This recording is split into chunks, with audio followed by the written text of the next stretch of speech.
All right, ladies and gentlemen, welcome to Polymathics, the YouTube channel that helps you become a modern-day Renaissance man. My name is Josh Coker, and I'll be your tour guide for this presentation on how to format a creative nonfiction book, even if you've never written a word in your life. Now, this video is coming to you. It's brought to you in part by StoryNinjas.com. Stories that pack a punch. Now, before we get into the nuts and bolts of this, let me real quick, I'm actually going to stop screen sharing here for a second. Stop screen sharing. And I'm going to bring you back to me. Hopefully you guys can see me right now. And what I want to do is I want to explain to you who this is for and kind of what template we're going off of. But essentially, I think this video is best suited for entrepreneurs or small business owners who either you have a unique idea or process, or you want to share your products and services in the form of a book so that you can share them with your clients and customers and let them know what kind of services and products that you provide. And I feel like this is the best format to do this in. And just so you know, this template that I'm about to go over and the formatting that we're about to discuss, it comes from a variety of sources, but I would say that the template that I really try to follow most times for these process type books, or I'm sorry, non-process type books, these are creative nonfictions. So this is a book where you're going to discuss unique items or steps, and then you're going to provide either research or anecdotes with it. In a book like that, I would say the archetype book that I really latched onto and tried to focus on is this book right here. It's called The 48 Laws of Power by Robert Greene. He's a national bestseller. He's written several other books, including The Art of Seduction, The Strategies of War, and a book on mastery, in addition to co-authoring a book with 50 Cent called The 50th Law. So this is information that has allowed him, this formatting approach that we're about to discuss has allowed him to write several national bestsellers. And in addition to that, it helped me. I used the same format to write my first book. I don't know if you can see the title here, About Face. This was a military transition book that I wrote for military members transitioning from the service into the civilian sector.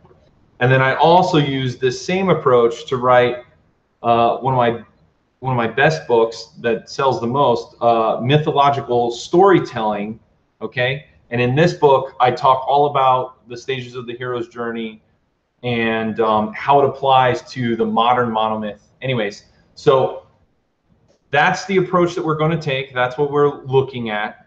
And now we'll go back into the screen share. This is actually going to be a fairly quick video, but again, for anybody who is an entrepreneur or a small business owner and you're like, you know, I have a really good idea. I know how to talk to my audience. I know what they need. I know what they're looking for, but I have no idea how to format this book.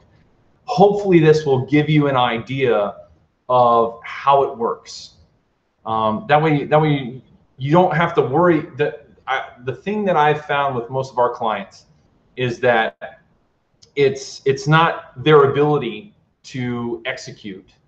It's the thing that gets them locked up is they feel like they're in a whole other realm when they're trying to write a book and they lack the confidence that they need. So right here, what I'm trying to do is take this format, this approach to writing a nonfiction book and give it to you so that you can just get it done. And that way you can share your special gifts and abilities, your story, your products, whatever it might be, with your customers, with the world. So here we go. We're going to go back into screen share now. Give me 1 second.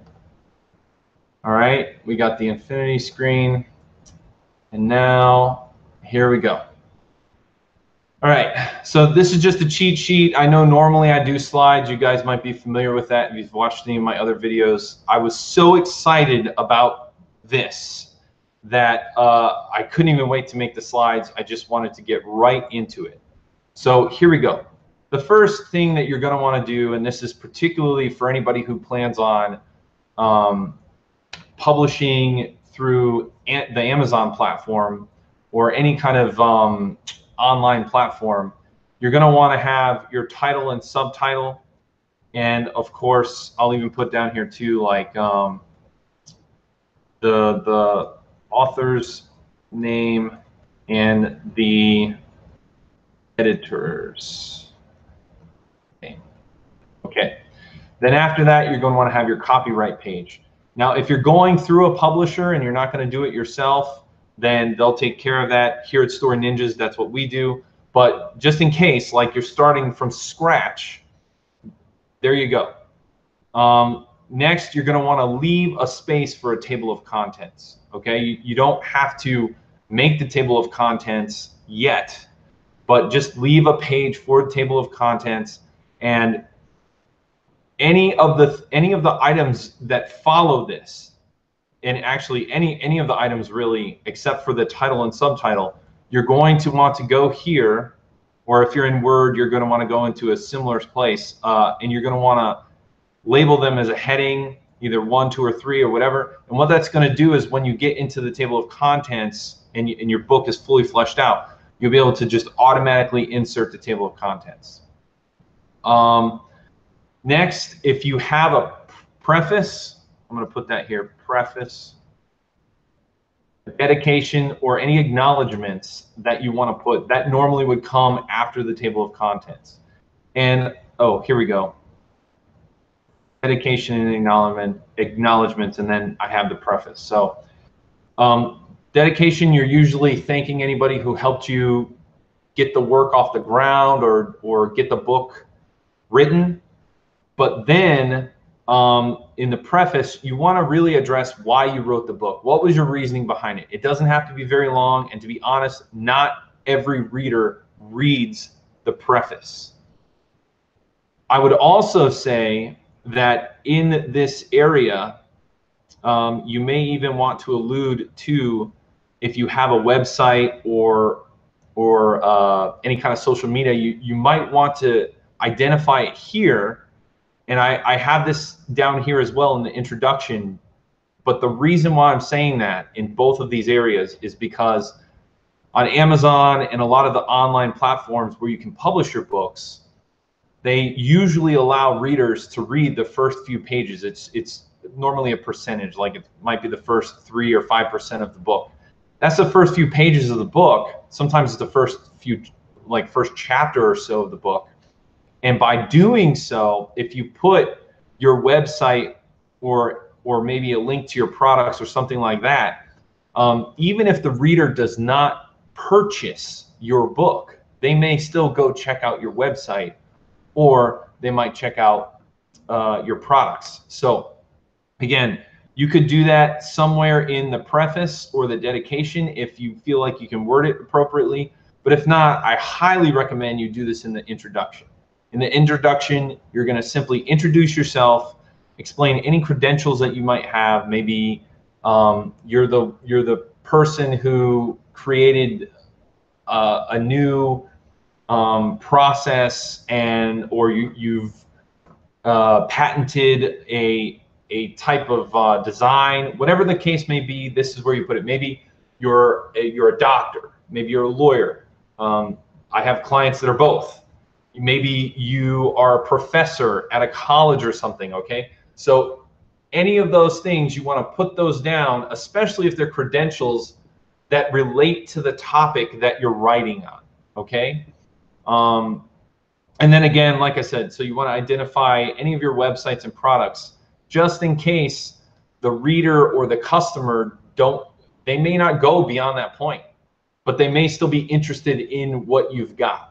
So, and if you want to look it up, there are several articles out there that discuss the habits of online readers, and one of the habits is that most readers will purchase a book and only read the first few pages.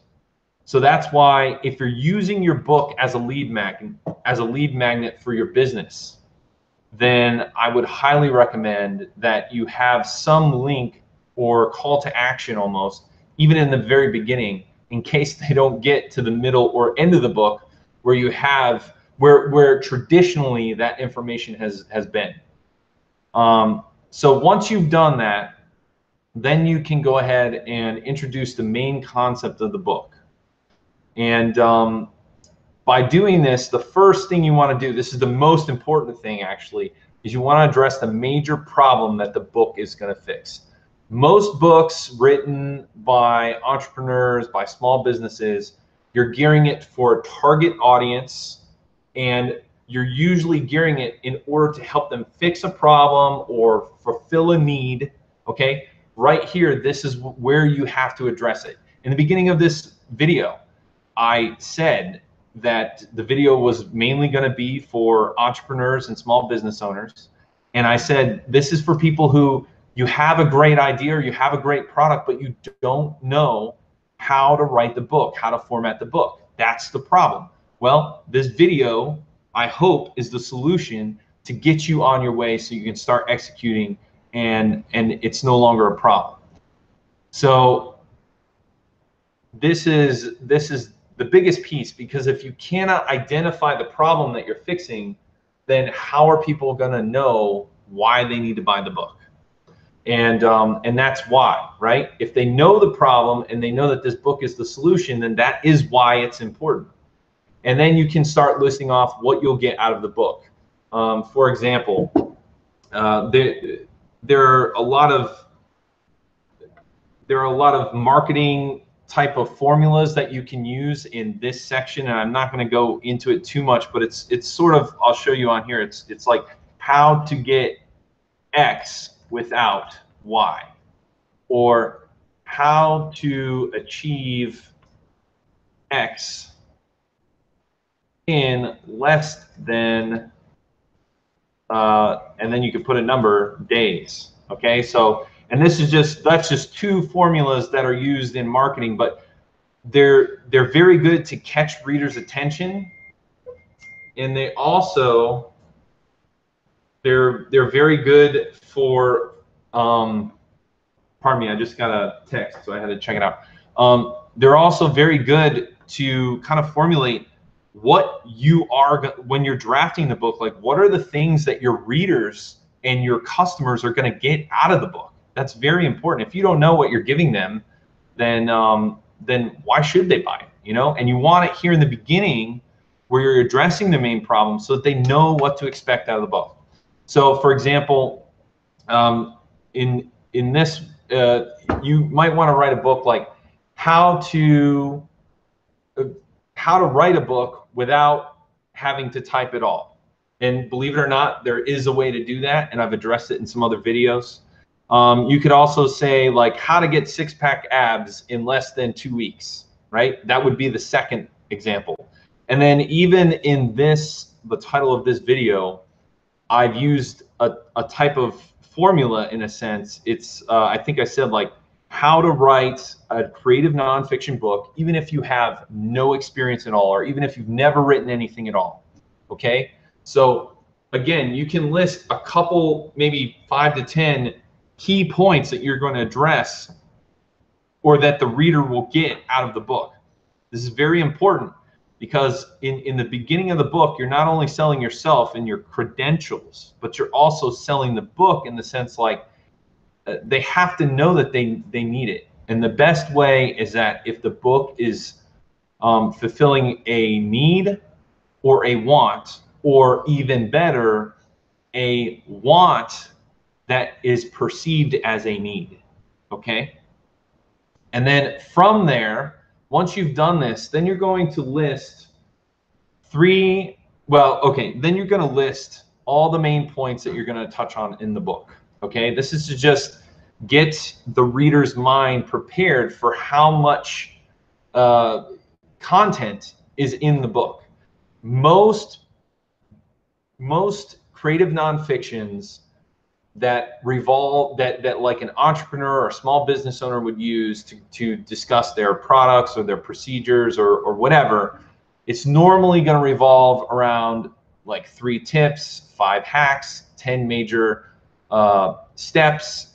3, 5, and 10 are the big ones. Now, as I mentioned earlier, the book that we're kind of taking a lot of this format from is actually the 48 Laws of Power. So in that book, there were 48 laws that Robert Greene wrote. And in his other books, it wasn't necessarily 48, but it was still a larger number than 10, okay? If you have a specific number like that, that's perfectly fine. Totally cool, no problem. But I'm just saying for most books in this niche, what I've seen in my research is 3, 5, or 10. That's usually it. However many main points you have, you're going to want to sort of list them here.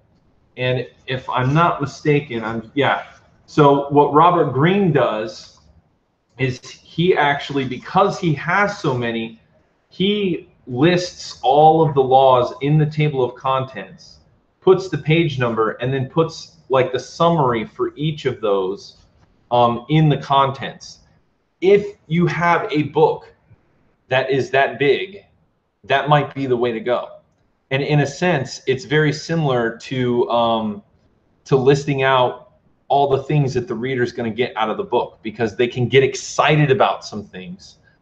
If not, though, if you only have 3, 5, or 10, you could just list them out. Or you could even say, hey, we're going to discuss 10 main tricks to speed up your writing, or to publish a book in a week, something like that, right? If that's what you say, you don't necessarily have to address all 10 in your in this point, but you might want to say the top 3, like first we're going to discuss how to outline your book, and we'll go through those steps, and then next we'll discuss how to write the first draft of your book, and then lastly we'll go through the editing and publishing process. I'm just making things up on the fly here, but I'm hoping through these examples that you're understanding what I'm talking about. And then the last thing that you're going to want before you get into the meat and potatoes of your book is the transition, okay? These aren't always necessary, but they're pretty good. It kind of allows the reader to say to kind of say, okay, now we're going from the introduction into the actual chapter 1, okay? And the transition can be as simple as, now that we've discussed what this book is going to be about, let's jump right into chapter 1, where we're going to talk about main point 1. And that's all you have to say. That's the transition. Okay, then when you go into chapter 1 of your book, you're going to want to title it chapter 1, and then you're going to want to, what I would do is put the main point. Okay, so, and actually I apologize, guys, ladies and gentlemen, let me go ahead and like make this bigger. I didn't realize that for you. Okay, so here we go. A little bit easier to see now. So chapter 1, main point 1, and say the first main point is how to outline your book in less than 24 hours. Okay, then in the bluff, which for anybody who isn't familiar with that lingo, it stands for the bottom line up front. You could put like, in this chapter, you're going to learn how to outline the entirety of your book in less than 24 hours. And that's all you have to put. Or you could put a famous quote that's regarding the main point. And I can't think of a famous quote that goes with the previous example of outlining your book within a day. But for example, if you were writing a book on mastery, then a quote that just came to my mind was a quote by Leonardo da Vinci, who said that the greatest mastery that one could achieve is the mastery of oneself. Now that's paraphrased, but that's essentially the quote that he had. That would go great if the first main point of your book was, achieving self.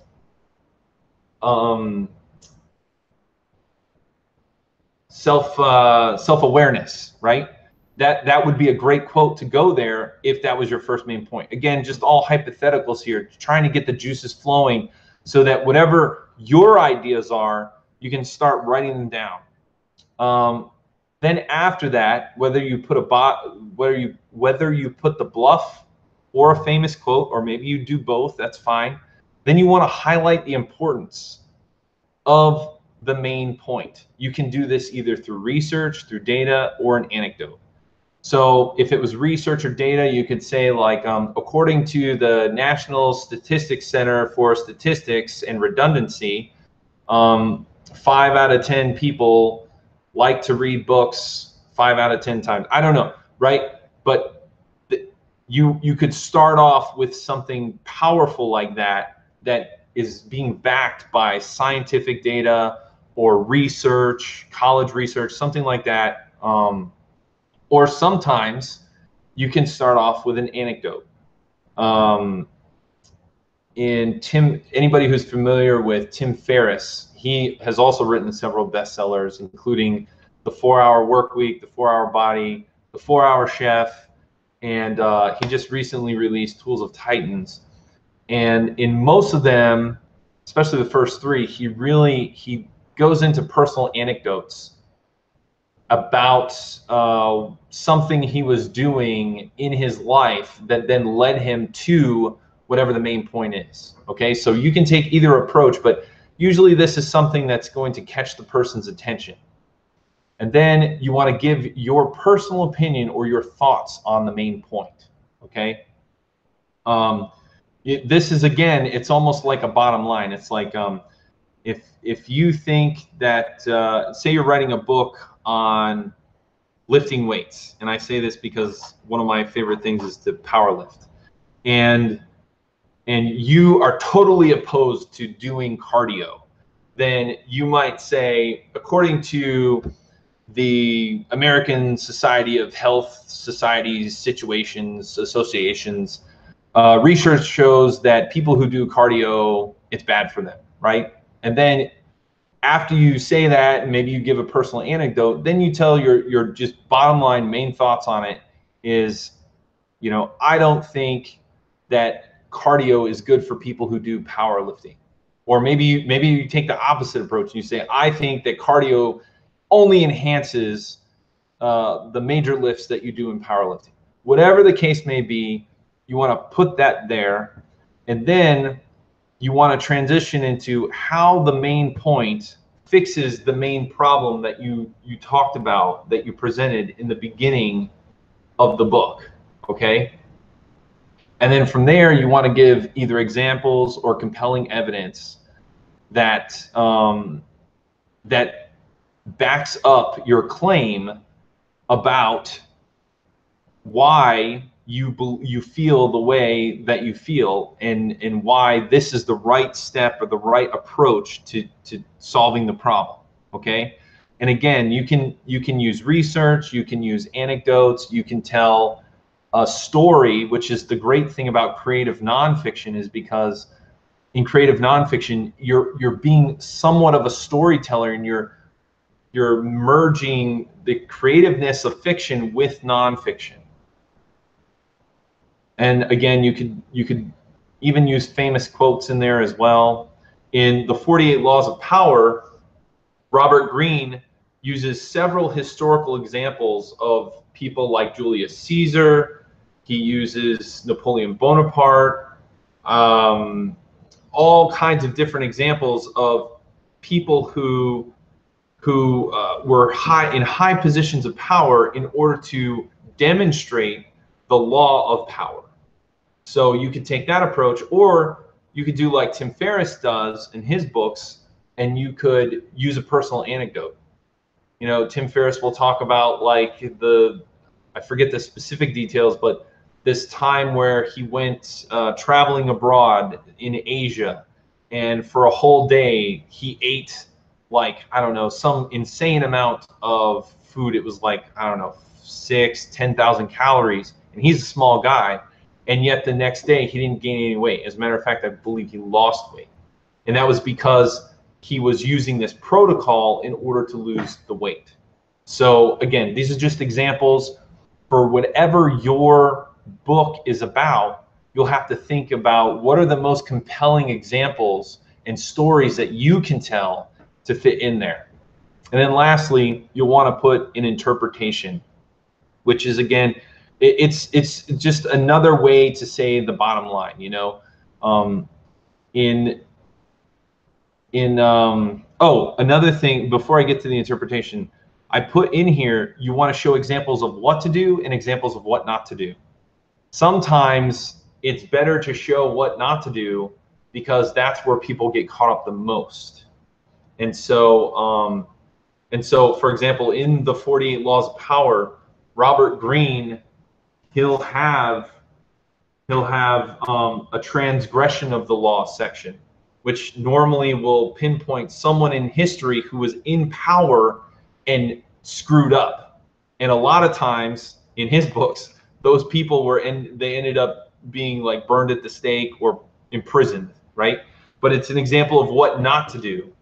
Whereas you may have examples of what to do as well, which are, you know, they exemplify the proper approach to whatever situation you're going through.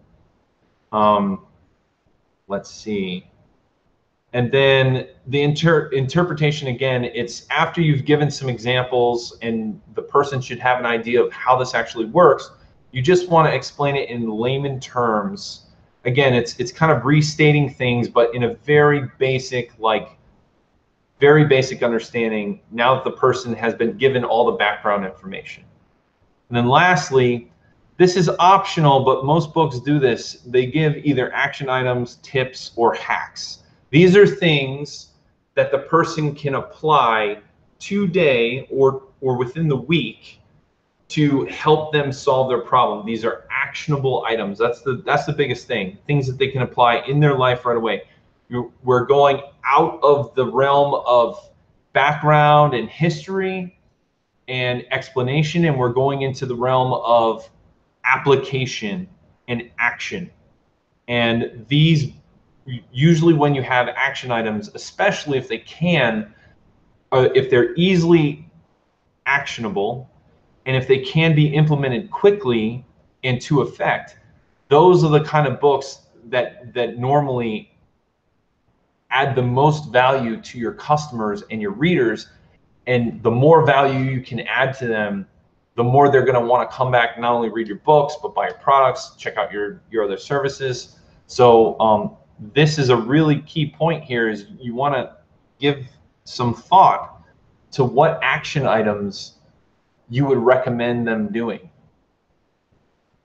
Let's see here.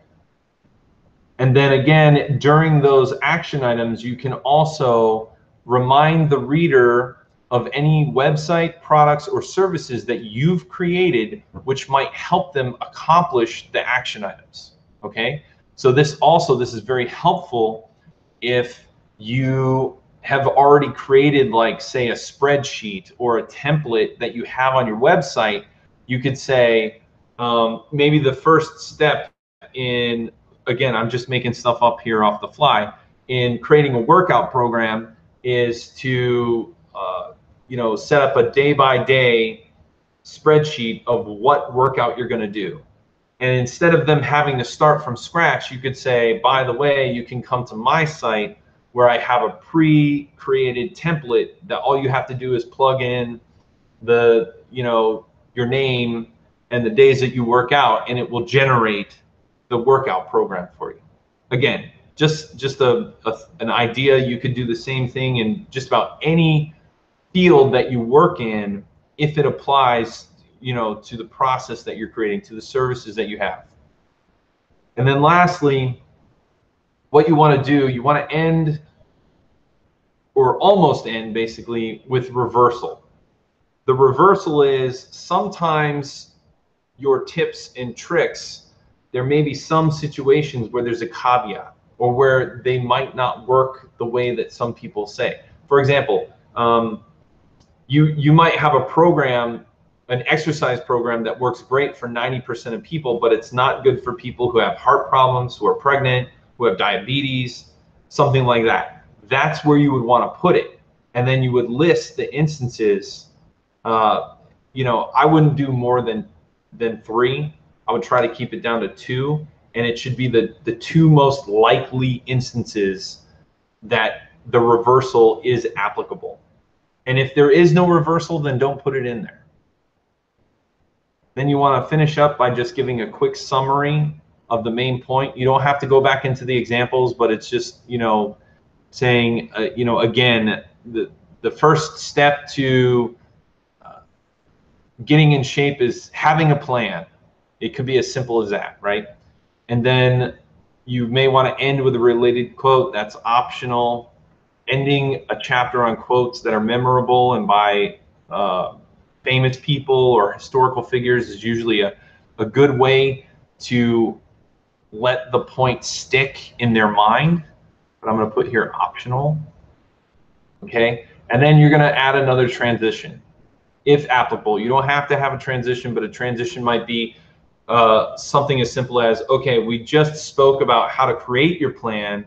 Now let's talk about how to, you know, what equipment to buy if you're going to start a workout plan or something like that, right? Or maybe if it's about writing, you could say, we just spoke about how to outline your book. Now in the next chapter, we're going to talk about how to write the first draft, okay? And then that gets the reader ready for chapter 2. From here, I'm not going to go through this because essentially it's the same thing that we just went through. Chapter 2 is going to be formatted the same way chapter 1 was formatted. And chapter 3 is going to be formatted. And all you're going to do from here on out is you're going to follow those same steps that we did in chapter 1, and you're going to do it for each of the main points in your story, or in your book, until you finish. Whether you have 3 steps, 5 steps, 10 steps, 48 laws of power, whatever the case may be, whenever you're done, then you're done. And the benefit of having each chapter follow this type of template is that the reader will become accustomed to it and they'll know what to expect. It makes it very simple for them because they can't anticipate what's coming next. And then from there, once you've finished all of your main points, then you're going to go into, again, I said right here, continued chapters is needed. So if you got 10 chapters, if you got 10 main points, do 10 chapters. But then after that, you're going to go into the conclusion. Once you get to the conclusion, you should offer no new information after this point, okay? This is it. Once you're in the conclusion point, section, there's no new tricks or action items or concepts that are introduced. This is where you're just going to quickly kind of recap everything that's been discussed on a very high level, and then you're going to say goodbye, okay? And in order to do that, you're going to restate essentially the problem and then the main points that you gave. You're not going to go into detail. You just, and again, if you have, say, a multitude of main points, like in the 48 laws of power where there's 48 of them, you don't have to touch on each one. You could touch on some of the major concepts that each of the points discussed. And then you want to finish that up with what I call the clincher. And that is, what are the 1 or 2 things that the reader really cares about in real life that will cause them to take action today? If it's someone who wants to write a book because they know it's going to help their business, then you want to pull at that heartstring and say, hey, if you apply these steps that I gave you in the book, then they're going to help you with your business. If it's someone who's trying to learn tips on dating because they want to be in a serious relationship, you would say, if you really are serious about having a relationship that lasts, then you need to take action on the steps in these books, okay? And then you can give a call to action.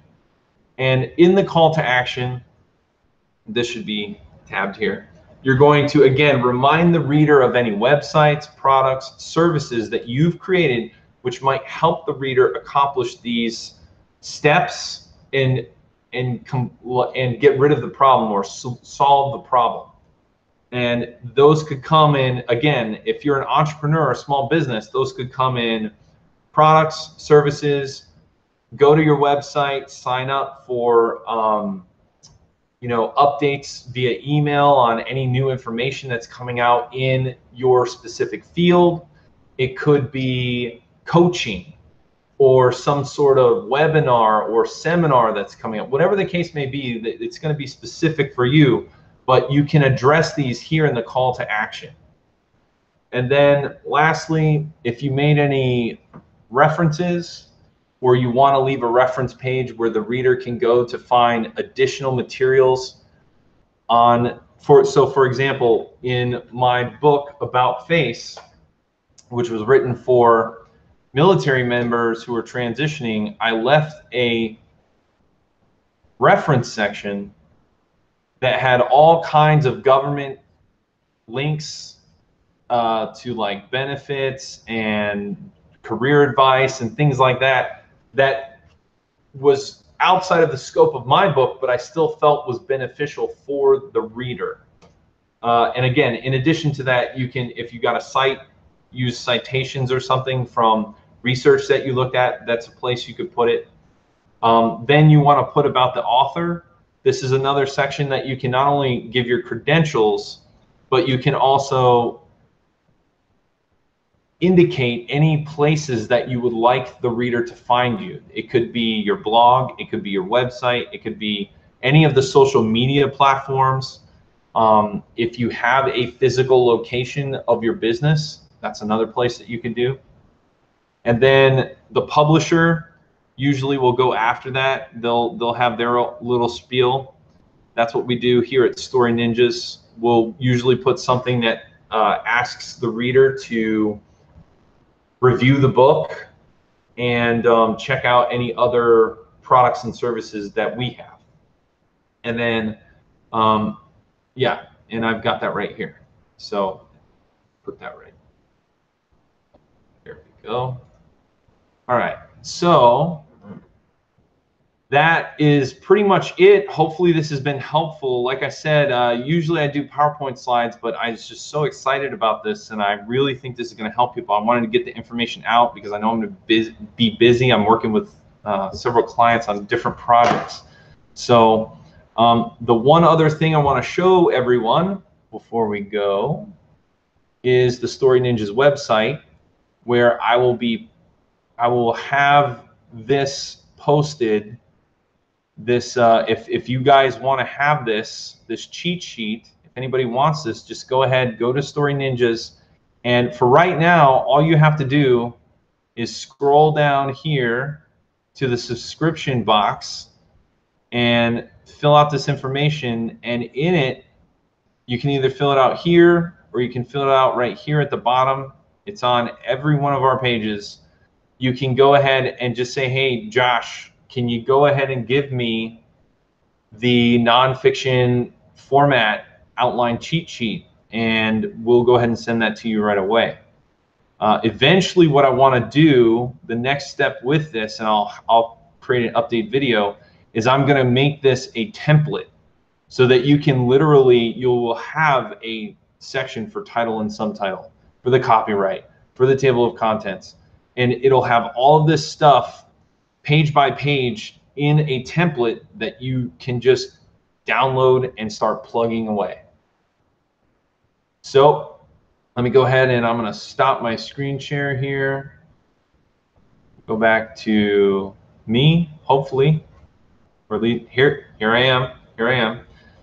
So I hope this has been helpful, and at least now you have an idea of how you can format your book the way that other bestsellers have formatted their book, and also the way that we here at Story Ninjas format our books. And just by following those few steps, it's going to help you not only get the book out sooner, but it's also going to help your readers read the book. and it's going to stick to essentially a commercial format, because so that it's adhering to industry standards. We'll just leave it at that. But if you guys want to hear more information like this, then go ahead and click the subscribe button. If you have questions, ask them down below. If you like this video, go ahead and give it a like. If you know anybody that this might help them, then please feel free to share the link. Until next time, ladies and gentlemen, this has been Josh Coker from Polymathics, the YouTube channel that helps you become a modern-day Renaissance man. And this message was brought to you by Story Ninjas, stories that pack a punch. I'm signing off, and I'll catch y'all on the other side. Peace.